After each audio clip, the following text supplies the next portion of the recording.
जय सिया राम। जय श्री राम। सब सुख लहे तुम्हारी सरना, तुम रक्षक काहू को डरना।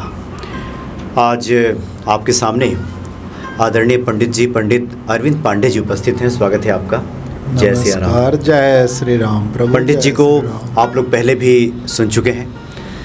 हनुमान जी के आप साधक हैं, हालांकि आप तो कहते हैं कि सेवक हैं, लेकिन साधक तो उनका कोई नहीं होता, बाबा जी का सेवक ही सब कोई होता है। साधना उनकी इच्छा अनुसार साधना हो जाता है। जी जी। हनुमान जी खुद की इच्छा हो साधक बना दें, किससे मिल लेंगे, ये तो हनुमान जी की इच्छा है ना। हमने नहीं, हमसे पहले बहुत से गुरुओं ने एक शब्द कहा, एक चौपाई बार बार रिपीट करा है जी कि जे जानई जय देहु जनाई, जानत तुम्हें हो ही जाई। भगवान प्रभु श्री राम जी ने कई बार कितने ही लोगों को मुक्त करा, कितने ही राक्षसों का अंत करा और उनको मुक्ति दी, साधकों को मुक्ति दी। तो स्वरूप उनका चतुर्भुज करके विदा करा। जी। अपना ही रूप दे दिया और स्वर्ग भेज दिया, या इस पृथ्वी से परे करा, किसी इतर लोक को भेजा, तो रूप अपना दे दिया ना। जी जी। आप तो ये बता रहे थे अभी बातों क्रम में कि बाबा नीम करोली जी के मुख पे तो हमेशा ये चौपाई रहती थी। हाँ, जय जानई जय देव जनाई, जानत तुम्हें हो ही जाए। यानी ईश्वर जिसके बारे में चाहते हैं कि उनका स्वरूप को जान सके, उन्हें जान सके, नहीं तो बगैर ईश्वर प्रेरणा के व्यक्ति तो हनुमान चालीसा का ही पाठ नहीं करता। नहीं, उनकी इच्छा होगी तो उनके सानिध्य में जाइएगा। कई जन्मों का पुण्य आपका संग्रहित होता है तो प्रभु की भक्ति प्राप्त होती है। बहुत पुण्य आत्मा को भक्ति का स्वरूप, भक्ति मार्ग पर चलने का अवसर मिलता है। लक्ष्य 84 घूम के आए मनुष्य जोनी में है, लेकिन उनकी इच्छा नहीं होगी तो फिर लक्ष्य 84 लगा रहेगा, भक्ति नहीं हो पाती, नहीं होता। अच्छा जी जी। अच्छा पंडित जी, आज के पहले हम आपसे, चूँकि गोस्वामी जी द्वारा रचित हनुमान बाहुक, और इस कली काल में लोग तमाम तरह की व्याधियों से भी परेशान हैं, तो पहले भक्तों को बताएं कि जो लोग हनुमान बाहुक का पाठ करना चाहते हैं उनको किन किन रोगों से मुक्ति मिल जाती है, इसका क्या विधि हो, कितने दिन तक व्यक्ति पाठ करे? देखिए, युग विज्ञान का है, हमारे धर्मशास्त्र विज्ञान की परिधि में ही लिखे गए हैं। हनुमान बाहुक एक रक्षा तंत्र है। अच्छा। ये आपको उस रोग से, उस शत्रु से लड़ने की प्रेरणा दे देगा। आप विजयी होंगे। विजयी होंगे यानी कि उस रोग से आपकी मुक्ति मिल जाएगी। अच्छा। ये हर व्याधि पे लागू है। यह हनुमान बाहुक का पाठ जो है हर तरह की व्याधि दूर करता है। प्रेत बाधा भी दूर हो जाता है इससे।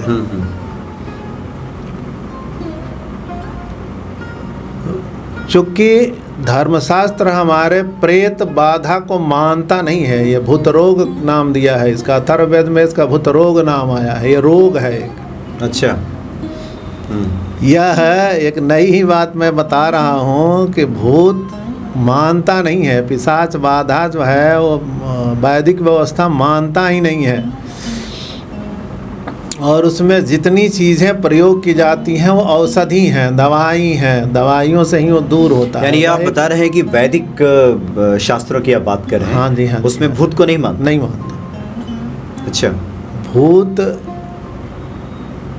जिस तरह से आज के समय में भूत की व्यवस्था कर दी गई है, उस तरह से ये भूत को मानता ही नहीं है। भूत रोग है, ये रोग है कि सभी भक्तों से निवेदन रहेगा। मतलब ये मानसिक विकार है? ये एक विकार है, ये कतई नहीं होता, हो ही नहीं सकता।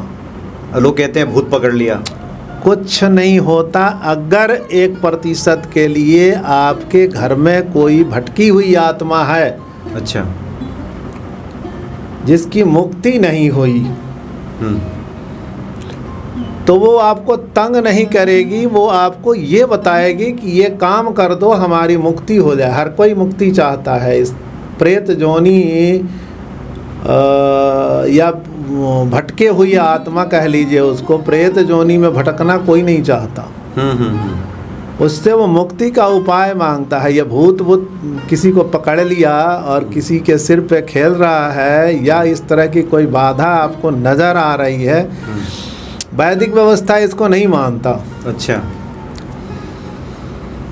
ये जो है हमने जो जितना ज्ञान इस पे ग्रहण किया है उसमें ये है कि ये वज्रायन बौद्ध संस्थान से के बाद ज़्यादा देखने को मिलता है। ये क्या है? बौद्धों की एक शाखा थी वज्रायन। अच्छा, उसके बाद तंत्र और भूतों की व्यवस्था ज़्यादा देखने को मिलती है। हिंदुइज्म वैदिक व्यवस्था भूतों को मानता नहीं है, भटकी हुई आत्मा मानता है। लेकिन ये जो लोग कहते हैं भूत पकड़ लिया, और गोस्वामी जी ने लिखा है भूत पिशाच निकट नहीं आवे। भूत पिशाच गोस्वामी जी इतने कच्चे खिलाड़ी नहीं थे। अच्छा, गोस्वामी जी ने जो कुछ भी लिखा वो अनुभव, उनको तो ब्रह्म पिशाच से ही ज्ञान मिला था।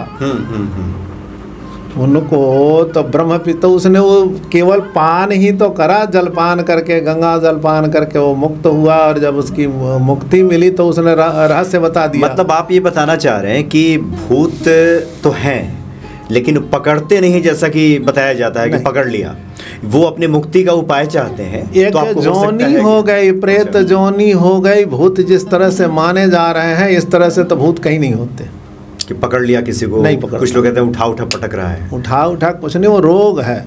अच्छा, भूत रोग है, वो मानसिक क्लेश है, जिसको कि विज्ञान की परिधि में परखा जाए तो कुछ नहीं है। उपचार उसका जहाँ भी जाइएगा तो उपचार कुछ होता है उसका। अच्छा, कुछ न कुछ। क्योंकि हम लोग हनुमान बाहु की बात कर रहे थे, लेकिन आपने बहुत एक रोचक प्रसंग जो कि बीच में आपने चर्चा कर दी, और इस तरह के सवाल तो हनुमान बाहु के पाठ से इस तरह की बाधा भी दूर हो जाती है। दूर हो जाती है। वो कुछ लोग जो कहते हैं कि हम पे ऐसा लगता है किसी ने कुछ करा दिया है, कुछ तंत्र प्रयोग हो गया है। कुछ लोग तो ऐसे भी कमेंट्स करते हैं कि एक दिन में सुबह जगह कुछ आंगन में मेरे पड़ा हुआ मिला, लगता है किसी ने कुछ फेंक दिया। तो ये सब क्या है? देखिए, तंत्र की क्रिया जो है, यूँ मैं बहुत बड़े व्यवस्था को चुनौती दे रहा हूँ। अच्छा, बहुत बड़ी तंत्र की व्यवस्था जो है उसको मैं चुनौती दे रहा हूँ। तंत्र में जो चीज़ें प्रयोग की जाती हैं वो विनाशकारी हैं। अच्छा, जिन वस्तुओं का इस्तेमाल किया जाता है, किसी जगह पे ऐसी वस्तुओं का प्रयोग किया जाता है जिससे गैस का रिसाव हो जाता है, आदमी बेहोश हो जाएगा, उससे जहरीली गैस बनती है। वो बिल्कुल केमिकल मिश्रण है जो आपके घर फेंके गए। अच्छा, है ना? उसका दुष्प्रभाव होने लगता है। उसका दुष्प्रभाव होता है, न कि उसने कोई मंत्र पढ़ दिया या किसी भूत को भेज दिया, वैसा कुछ नहीं होता। कुछ लोग चौराहे पे फेंक देते हैं, कुछ लोग कहते हैं हमें लगता है कि उसको लांघ दिया है, लंघन हो गया, लंघन पड़ गया है। ये एक साइकोलॉजी विकसित हो जाता है कि हमने लांघा तो देखा तब तो आपको पता चला कि हाँ हमने लांघ दिया या उससे पैर मेरे निकल गई। आप देखें ही नहीं उसको तो आपको कुछ नहीं होगा। अच्छा, लेकिन अगर कोई व्यक्ति इसका प्रयोग करना चाहे, है ना, और उसमें वो पर्याप्त बोल्डनेस होनी चाहिए, तो कितने भी तंत्र के उल्लंघन करके चले आवे उसे कुछ ना होता। लोग आपको जो सुन रहे हैं उनके मन में आ रहा होगा कि आजकल तो बागेश्वर बाबा भूतों को खूब उठा पटक के मार रहे हैं, भगा रहे हैं सबको। देखिए, बागेश्वर बाबा को चुनौती में नहीं दे रहा। बागेश्वर बाबा जी के अंदर में क्या चल रहा है ये तो बागेश्वर बाबा जी जान रहे हैं। नहीं, सामने दिखता है कि कुछ लोग प्रेत बाधा से आ गए, भूत बाधा से आ गए और उसको फटकार रहे हैं, भगा रहे हैं। तो हम चाहते हैं कि एक कॉन्सेप्ट क्लियर हो जाए कि क्या है। क्लियर कॉन्सेप्ट ये है जी कि ना तो ये भूत होते और ना ही 3 जनरेशन पीछे का कोई पितर आपको तंग करता।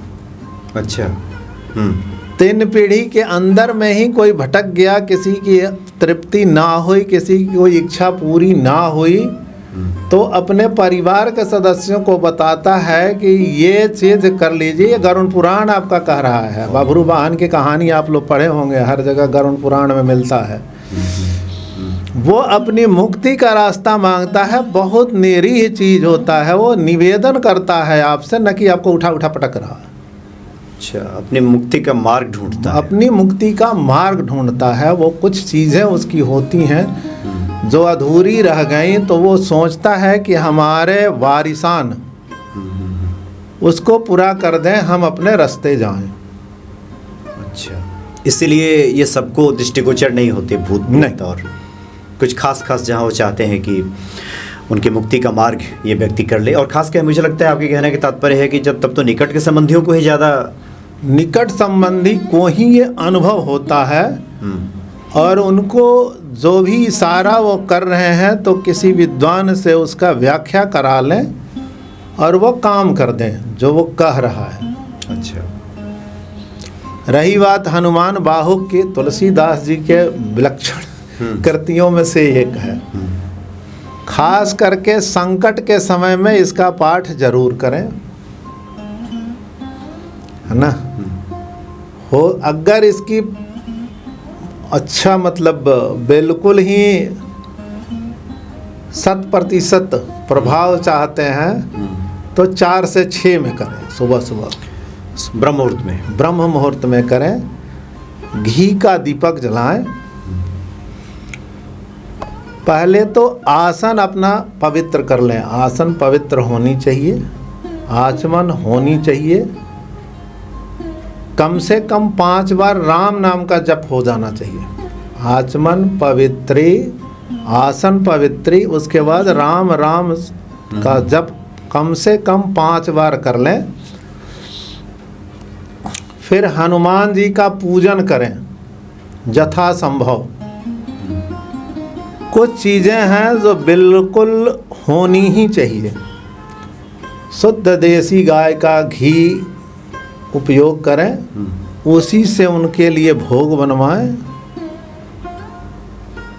उसके बाद पान सुपारी लौंग इलायची का एक बीड़ा बनाएं और दें। भोग लगाने के बाद संभव हो तो कुछ फल का भोग लगा दें। तुलसी जल एक कटोरी में ग्लास में रख करके निवेदित कर दें। 41 दिन का अनुष्ठान कर दें। 41 दिन का ये हनुमान बाहु का 1 बार 11 बार, या तो एक ही बार करें, नहीं 11 बार करें।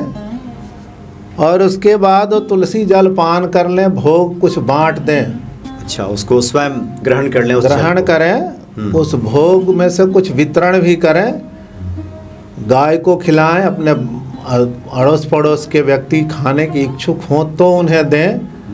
प्रसाद उन्हीं को देना चाहिए जो उसके प्रति श्रद्धा रखते हैं। किसी को भी प्रसाद दे दीजिएगा तो उसका अपमान हो जाता है। आप खुद खा लें या उसके प्रति श्रद्धा जो रखते हैं उनको दें और खाएं। रोग विमुक्ति हो जाएगा। अच्छा, प्रेत बाधा अगर हो रही है, पिशाच बाधा अगर हो रही है तो ये भी मुक्त हो जाएगा, है ना। अच्छा, जो एक दैविक भौतिक ताप की जो बात की जाती है, क्या इन तीनों तापों से भी मुक्ति मिल सकती है? तो राम राज्य काहू नहीं व्यापा, तो राम राज्य में पहले प्रवेश तो कीजिए। नहीं, हनुमान जी तो उसी की व्यवस्था करने वाले हैं। तो क्या हनुमान बाहुक से जो लोग भी इस ताप से गुजर राम उस तरफ से देखिएगा तो राम जी के उत्तराधिकारी हनुमान जी हैं। कलयुग चला रहे हैं, पूरे युग की व्यवस्था ही वो देख रहे हैं। और वो तब तक देखेंगे जब तक दोबारा राम जी आकर के इसे मना न करें और साथ आत्मसात न करें और साथ साथ मिल करके कलयुग का अंत न कर दें। तो तब तक तो वो राम जी के तमाम शक्ति का उपयोग कर रहे हैं, सब कुछ वही कर रहे हैं, हनुमान बाबा ही कर रहे हैं। सुमरी पवन सुत पावन नामू अपने बस करी राखे रामू। वो उनके नाम जप में इतना प्रभाव है कि वो सारे कार्य निष्पादित कर रहे हैं। राम काज करिबे को आतुर भी कहा गया है हनुमान जी को। अब तो राम जी के कार्य अगर ऐसे व्यवहारिक में देखें तो वो तो पूरा हो गया, रावण का भी वध हो चुका है, तो अब राम का काज अब कौन सा है? यही जो आप कह रहे हैं? व्यवस्था जो चला रहे हैं कलयुग की। अच्छा, इसी काम को देखना हनुमान जी का काम है। पूरी सरकार चला रहे हैं। जब जब जैसी स्थिति बनी है ना, जैसी स्थिति बनी उन्होंने वैसे मदद किया। अब प्रत्यक्ष हो करके कोई काम नहीं करेंगे या युद्ध नहीं लड़ेंगे, हम लोगों के लिए अब कोई कार्य बाकी नहीं है। ये कृष्णावतार में इन्होंने वादा कर ली। तो प्रत्यक्ष युद्ध में ना तो कृष्ण जी शामिल हुए थे ना हनुमान जी शामिल हुए थे, पर थे दोनों। बिल्कुल। यह ब्रह्म स्वरूप दोनों शक्ति एक ही साथ थे, एक ही रथ पे बैठे हुए थे, एकाकार ही थे। कहीं कोई जदा कदा गुरु लोगों का ये प्रसंग आ जाता है कि अर्जुन को गीता तो कम सुनाए थे, उनको ज़्यादा सुना दिए थे हनुमान जी को, चूँकि वो तो ऊपर बैठे हुए थे। सुन तो हनुमान जी रहे थे, अर्जुन तो कम सुन रहे थे, वो सुन भी रहे थे, समझ भी रहे थे जो कह क्या रहे हैं। तो गीता तो हनुमान बाबा को ही सुनाई दिए ज़्यादा। जी। तो ये आपने जो हनुमान बाहुक के बारे में बताया, बहुत सारे लोग किसी प्रकार की व्याधि से अगर ग्रसित हों तो एक नियम लेकर के हनुमान बाहुक का पाठ करें, और इसको नियमित भी किया जा सकता है। 41 दिन का अनुष्ठान करें। देखिए, कोई भी अनुष्ठान लंबा कीजिएगा तो इसका एक पहलू ये होता है कि हनुमान जी के अनुष्ठान में ब्रह्मचर्य का पालन होना चाहिए। जी। तो अगर आपने अनुष्ठान लंबा करी और ये खंडित हुआ तो पूरे अनुष्ठान का नाश हो जाएगा। इसलिए आपको संयम, चूंकि लंबे समय तक इस कलयुग में आप रख नहीं पाएंगे, तो शॉर्ट अनुष्ठान कीजिए। 41 दिन से ज़्यादा का मत कीजिए, जो इसमें संकल्प पूरा हो जाए। संकल्प आपका पूरा हो जाए। और कई बार मैंने बताई है कि किसी भी रूप में विवाहेतर संबंध नहीं होना चाहिए, नहीं नाश हो जाएगा। हनुमान जी के साधकों को तो विशेष रूप से अगर आप शादीशुदा हैं तो कोई पाप नहीं किए हैं, बिल्कुल निश्चिंत रहिए। भगवत भजन, हनुमान जी का भजन कीर्तन पूजन अनुष्ठान खूब कीजिए, पर उस पीरियड में ब्रह्मचर्य का पालन कीजिए। दोनों व्यक्ति पहले आपस में परामर्श कर लें कि हमें 41 दिन 21 दिन ये व्रत पूरा करना है, और एक दूसरे के सहयोग से उन दिनों में। यही बात मृत्युंजय जपने में भी होता है। पंडित जी लोग 5-7 मिल करके उसको हफ्ते दिन में पूरा करते हैं। अच्छा। क्योंकि उसमें भी ब्रह्मचर्य और अन्य किसी के हाथ का बना भोजन नहीं करना है। तो ये यजमान के साथ साथ पुरोहित के लिए भी संयम की आवश्यकता है। पुरोहित के लिए भी संयम, पुरोहित को ज़्यादा संयम की आवश्यकता हो जाती है। अगर किसी का मृत्युंजय जप रहे हैं, अनुष्ठान कर रहे हैं, तो आपको किसी दूसरे के घर का अन्न नहीं खाना है, ब्रह्मचर्य का पालन करना है, ज़मीन पे बिछावन करके सोना है ना, भगवतमय होकर के जीना है, शिवमय होकर के जीना है। उसमें शिव प्रसंग में ही एक जगह आया है कि यह सूर्य का तेज है। मृत्युंजय जो है वो सूर्य का तेज है, इसके करीब अगर जाइएगा गलत तरीके से तो जल जाइएगा। अच्छा। तो शिव ही हनुमान हैं, और हनुमान बाहुक ये बिल्कुल परिचित सत्य है कि शिव ही हनुमान है। उस रूप में उन्होंने महामृत्युंजय दिया, इस रूप में हनुमान बाहुक दे दिया। जितना प्रभाव महामृत्युंजय का होता है भगवान, उतना ही प्रभाव हनुमान बाहुक का होता है। जो नियम कानून उसमें लागू होते उसी में भी लागू होते हैं। जी। पंडित जी, बहुत सारे जो भक्त हैं लिखते हैं, बहुत सारे से महिला भक्त भी हैं। आजकल की जो समस्या एक है, हमने आपसे कल भी चर्चा की थी, किसी को घुटने में दर्द रहता है, किसी को शुगर है, किसी को बीपी की दिक्कत है। वो लोग पूछते हैं कि क्या हनुमान बाहुक का पाठ करेंगे तो इसमें भी राहत मिल जाएगी? 50% तो जिस दिन शुरू करेंगे उसी दिन मिल जाएगा। अच्छा। कारण है कि ये जितनी बीमारियां आपने गिनाई ये आहार विहार की हैं। आपके भोजन संतुलित हों, दिनचर्या संतुलित हो, मॉर्निंग वॉक हो, सुबह में जने मलया नील का सेवन करें तो आधी तो वैसी दूर हो जाएगी। निश्चित है कि ब्रह्म मुहूर्त में जगिएगा, पूजन कीजिएगा, तो चाय पानी भी पीजिएगा, कुछ स्वच्छ हवा भी लीजिएगा, तो नेचुरली ब्लड प्रेशर कम हो जाएगा। अच्छा, और साथ में हनुमान जी का ये पाठ भी कीजिए। पाठ भी हो जाएगा। देवी जी लोग पाठ पूजन खूब करें। ये निवेदन रहेगा बहनों से कि हनुमान जी का पूजन पाठ खूब करें, खूब करें, लेकिन चोला न चढ़ाएं, सिंदूर लेपन ना करें, गले में जयमाल न डालें। ये निवेदन रहेगा। खूब पूजन करें। उन्होंने स्त्री सत्ता को स्वीकार करा है, और शायद ये लोग कम ही जानते होंगे कि हनुमान जी भी शादीशुदा हैं, ब्रह्मचारी हैं बट शादीशुदा हैं। पत्नी उनकी थी सूर्यपुत्री। तो स्त्री का सम्मान उन्होंने, तमाम लंका में आग लगाई स्त्री के सम्मान के लिए तो लगाई थी। महाभारत बैठ करके अर्जुन के रथ को ग्रेविटी दे रहे थे, तो अपमान तो द्रौपदी का ही हुआ था ना। बिल्कुल, महाभारत की जड़ तो द्रौपदी थी, स्त्री अपमान ही तो था। तो स्त्री सत्ता को, स्त्री को उन्होंने पूरा सम्मान दिया है। बस थोड़ी सी त्रुटि रह गई है कि लेपन ना करें, जिसमें शुद्धता का चूंकि ध्यान रखना है, एक मर्यादा भंगना, मर्यादा है, बस इसका ध्यान रखना। वो उतना पालन कर रही है तो आप 10 गुना ज़्यादा पूजन का फल पाइएगा। इसमें ये भाव नहीं रखना है कि पुरुष हैं करते हैं तो हम क्यों नहीं करते। नहीं, 1-2 जगह पे आप लोग साथ रहिए। साथ रहने से कोई मना नहीं करेगा। आपके बच्चे हैं, पतिदेव हैं, वो सिंदूर लगा रहे हैं तो आप खड़े होके देखिए, देखने में कोई दोष नहीं है जी। हनुमान जी का खड़े हो करके हाथ जोड़ करके राम राम ही जपिए, हनुमान चालीसा का पाठ कीजिए, राम राम का सुमिरन कीजिए, हनुमान जी के ही का नाम जप कीजिए, बट खड़े रहिए, देखते रहिए, सिंदूर न चढ़ाएं। ये चीज़ है। और बोलिए। स्वयं स्पर्श ना करें, इसका ध्यान रखना चाहिए। तो हनुमान बाहुक को लेकर के आपकी तरफ से जो जिज्ञासाएं थीं, पंडित जी ने इसका निराकरण किया है। कोई भी असाध्य बीमारी हो, दैविक भौतिक तापा की आपने बात कही, हनुमान जी की शरण में जाने के बाद ये व्याधियाँ वैसे भी दूर हो जाती हैं। और जब आप पाठ करना शुरू करेंगे, आहार विहार ठीक करेंगे, चूँकि कुमति को भी दूर करने वाले हनुमान जी ही हैं। सुमति जब आपको देंगे तो आप स्वयं ही सुबह जगने लगेंगे। आहार विहार क्या होना चाहिए आपके अंदर, ये आने लगेगा। तो सुबह के 4 बजे से लेकर के 8 बजे तक ब्रह्म मुहूर्त माना जाता है।